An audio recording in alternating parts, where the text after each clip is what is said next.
अब तुम्हें Excuse पता me, है सर। हाँ बताओ कब सर? आओगी मेरे पास? सर मैं थोड़ा जल्दी में हूँ सर। मुझे 10 बजे पंचायत के ऑफिस में पहुंचना है सर। एक बार आप ये कागजात चेक कर लेंगे तो मैं टाइम से पहुंच जाऊंगा सर। सब कुछ क्लियर है सर। हाँ पेपर क्लियर है या नहीं वो मैं डिसाइड करूंगा। ये यहाँ से आखिर में जाएगा। अरे अरे अरे हाँ? आपने सबसे पहले मेरी गाड़ी रोकी थी ना। हाँ और तुम सबसे आखिर में जाओगे। चलो बाजू हटो, मैं तुम्हें बाद में फोन करता हूँ। मूड खराब कर दिया। चलो निकलो। पता नहीं कहाँ कहाँ से आ जाते हैं यार। अभी तक एक भी लड़की नहीं आई यहाँ सर पे, वो हाँ? मैं हाँ? चल निकल यहाँ से। चलो आ जाओ। हाँ? अरे वाह लड़की आई है। सर लर्निंग है, हैं? Learning licence. Learning licence.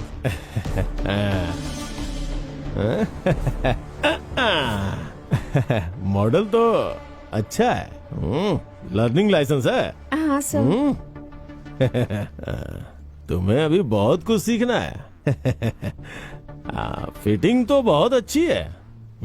एकदम फर्स्ट क्लास। सब कुछ निकालना पड़ेगा तुम्हें। Sorry sir. डॉक्यूमेंट्स है तुम्हारे पास? है सर। मुझे दिखाओ। अरे नहीं नहीं फोन पे बिल्कुल नहीं। तो फिर वो क्या है कि मुझे सब पार्ट ओरिजिनल देखना अच्छा लगता है, इसीलिए तो बोला। सर हाँ? अब डॉक्यूमेंट डिजिटल दिखाएं तो भी चलता है। हाँ? अगर गाड़ी में एस्कॉर्टिंग नहीं है तो बेचारी निकलेगी कैसे? अगर गैर कानूनी है तो जुर्माना लगाकर छोड़ दीजिए बच्ची को। क्यों परेशान कर रहे हैं? तेरी बहन लगती है क्या जब बीच में टांग घुसल रहा है? नहीं सर बिल्कुल नहीं। असभ्यता बिल्कुल बर्दाश्त नहीं है सर। नहीं, अगर आप बॉस, कहें प्लीज तो मैं इनके आपके पैर पैर पकड़ पकड़ लो। लेता हूँ सर। प्लीज, मैं पकड़ लूंगा, प्लीज, बॉस। रैम्बो देखो तो मुझे रोक। बॉस ऐसा मत करो। मैं पकड़ूंगा। हाँ अरे पकड़ने दो ना, इसकी मर्जी है। हाँ लो पकड़ो पकड़ो। हाँ।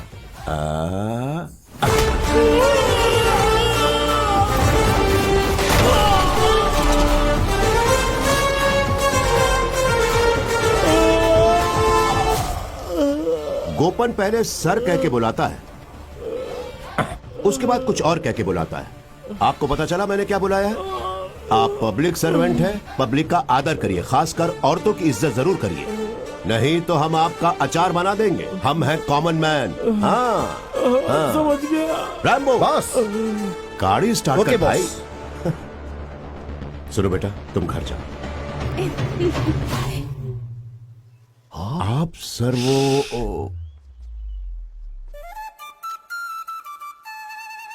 सर मैं कहना चाहता हूँ एक मिनट कि पानी लाओ।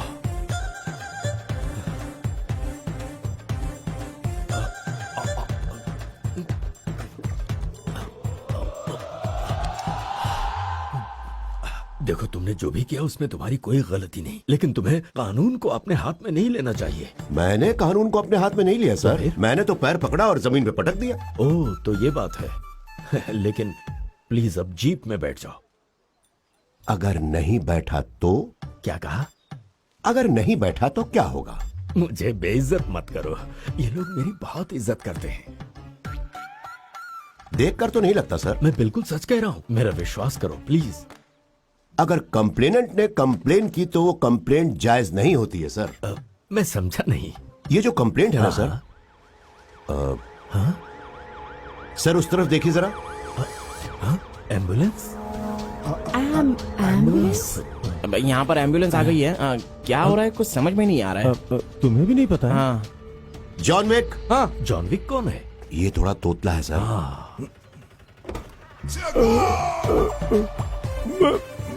विश्वास सर। हैं? विशंभर, तुम्हारी ऐसी हालत कैसे हुई? पैर फिसला और मुंह के बल गिर गया मैं। ओहो विशंभर तुम्हारी कोई कंप्लेंट है क्या? मेरी कोई कंप्लेंट नहीं है सर। अरे साहब को जल्दी से अस्पताल ले जाओ। अगर मर गए तो मैं जेल चला जाऊंगा। जाओ जाओ जल्दी जाओ।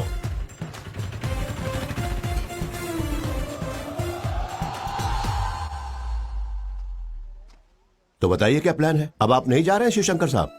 तो क्या सोचा तुमने? तुम मेरे साथ नहीं चलोगे? आना जरूरी है क्या? तो तुम नहीं आओगे?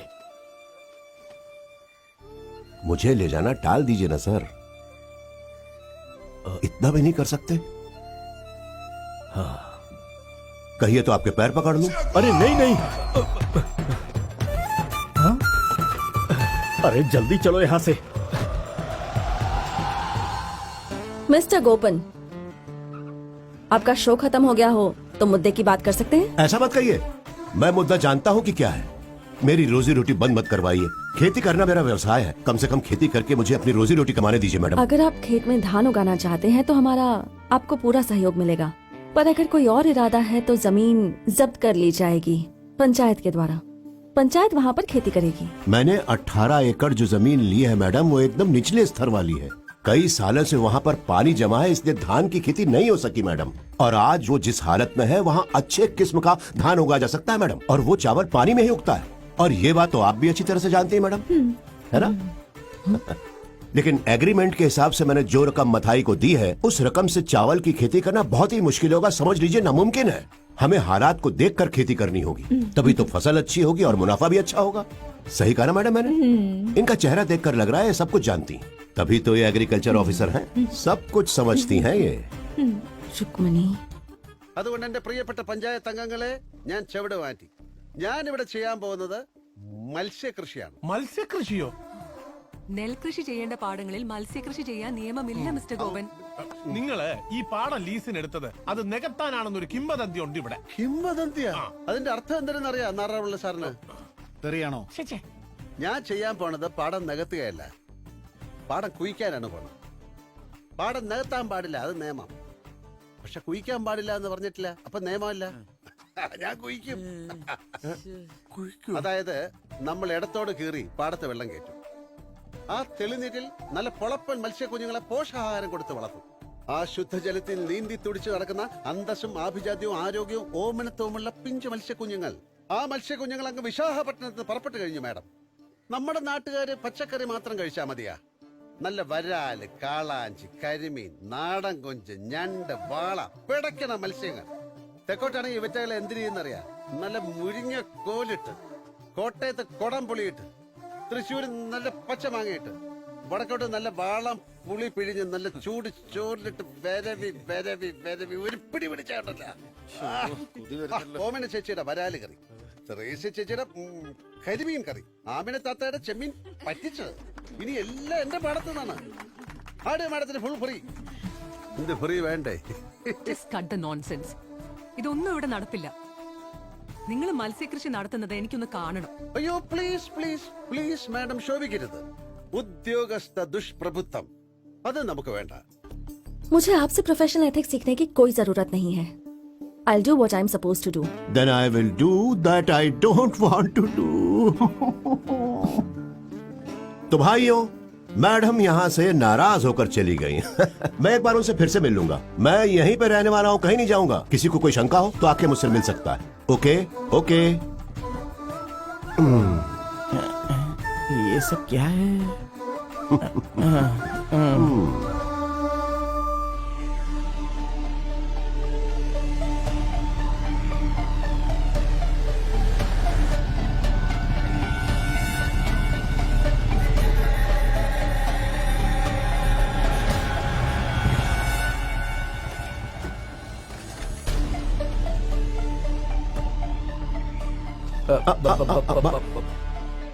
नया काम शुरू होने पे बिल्लियां रास्ता काटने जरूर आ जाती हैं.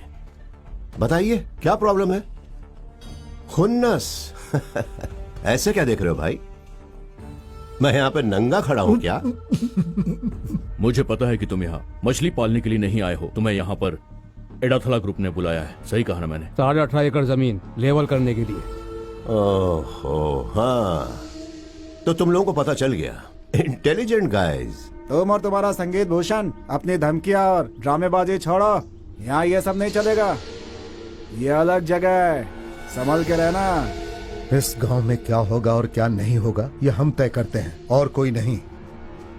हमारी मर्जी के बगैर यहाँ पत्ता भी नहीं हिलेगा.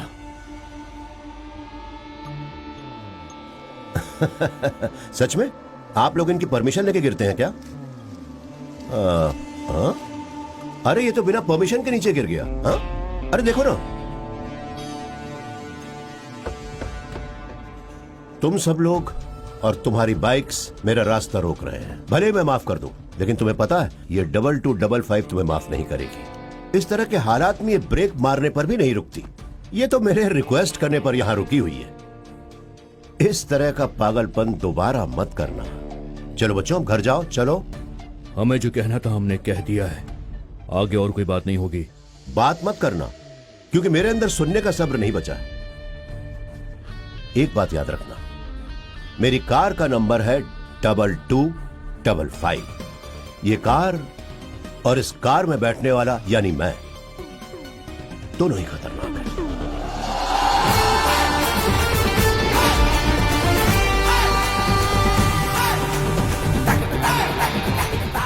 तो दोस्तों, एक बात याद रखना, मैं हद से ज्यादा ही खतरनाक हूं। गजराज എഴുന്നള്ളി ആഹ്ലാദ സമുദ്ര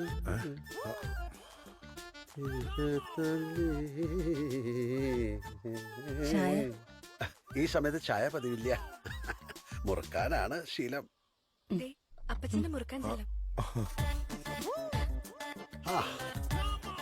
ഹായ് ഹായ്.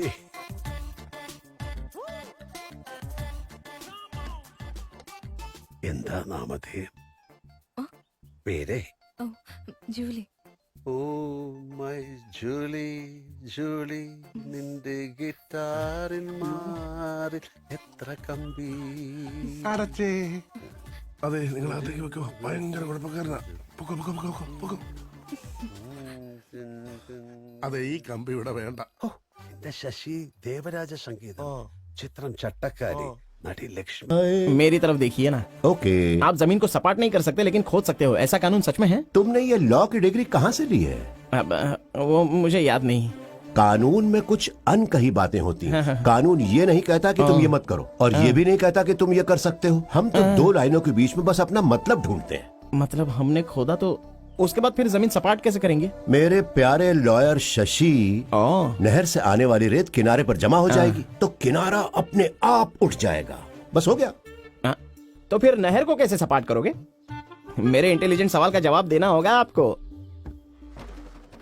ये तुम्हारा इंटेलिजेंस है या मेरी बदनसीबी है जो तुम मेरे यहाँ काम कर रहे हो? ये सब मैं बाद में बताऊंगा।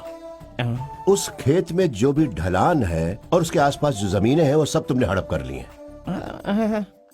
जेसीबी लगा के उसको ऊबड़ खाबड़ कर देंगे, फिर बारिश के मौसम में वहाँ पानी गिरेगा और नहर अपने आप भर जाएगी। ऐसे कमाल के आइडिया आपके दिमाग में कहाँ से आते हैं? मेरे बाप की वजह से। तेरी तुम है। बस ठीक है, इससे आगे कहने की जरूरत नहीं है. अगला डायलॉग मुझे पता है, तुम्हारा बाप मेरा बाप नहीं है ना?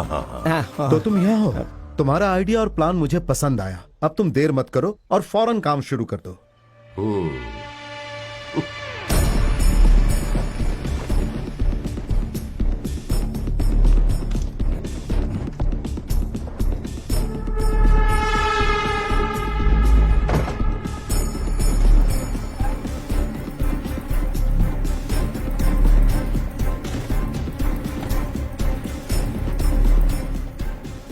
सपना, सारे अकाउंट्स चेक करो जल्दी.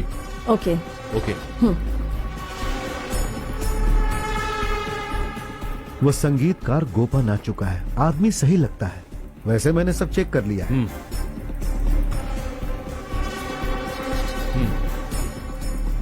सब गिन ली ना? हाँ हाँ, सब गिन लिए. इस बॉक्स को वहाँ पर रख दो. ठीक है मैडम.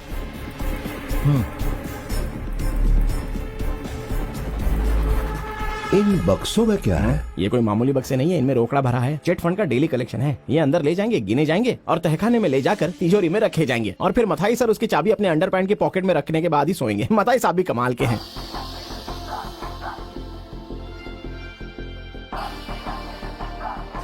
और वो स्वप्न सुंदरी कौन है?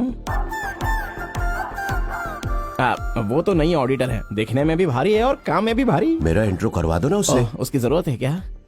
अगर कभी ऑडिट का काम निकला तो उससे करवा सकता हूँ. संगीत അല്ല, എന്താണ് ഭവതിയുടെ നാമധേയം? എന്താ? പേര്? സ്വപ്ന. സ്വപ്ന.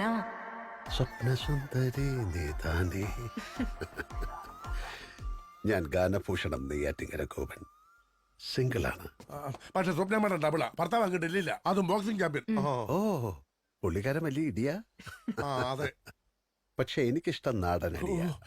കുട്ടി അകത്തേക്ക് വെക്കോ, പുഞ്ചപ്പാട് ഉഴുതു മറിച്ച് കുഴിച്ച് കൊളവാക്കുന്ന ടീമാ. പൊക്കോ പൊക്കോ പൊക്കോ പൊക്കോ. ആരുടെ പുഞ്ചപ്പാടം? അതൊക്കെ ഉണ്ട്. चित्कार गोपन। नमस्ते सर। तुम्हारे आते ही गांव में हलचल मच गई और यहाँ के लोगों की हवा निकल गई। वो सब थोड़े घबराए हुए हैं। वाह, हमें पसंद आए तुम। हमारे बॉस मेहमानों की अच्छी खातिरदारी करते। आप पीते हो क्या? रेगुलर तो नहीं, हफ्ते में बस समझ लो 3 दिन? नहीं 7 दिन। ओह, कभी कभार। लेकिन मैं सिर्फ सूर्यास्त के बाद ही पीता हूँ और वही खाना खाता हूँ जो मैं अपने हाथों से बनाता हूँ, और तभी मैं गाना भी गाता हूँ। मैं समझ गया। हरी मुरली रवम। ये गाना बहुत लंबा है, यहाँ मत गाना। अच्छा। घर के पीछे वाले तालाब में डुबकी लगाने के बाद जिस घर में आपने मेरे रहने का इंतजाम किया है, वहाँ पर एक रंगारंग कार्यक्रम होगा, जरूर आइएगा। सुनो, हाँ, मुझे ये बताओ कि तुम्हें कैसे पता कि उस हाउस के पीछे एक तालाब है? परमेश्वर संसार चलाते, सॉरी, अगर उनके सच्चे दिल और श्रद्धा से पूजा की जाए तो जितने भी तालाब हैं वो सब आंखों के सामने आ जाते हैं। ये आदमी थोड़ा रहस्यमय मालूम होता है।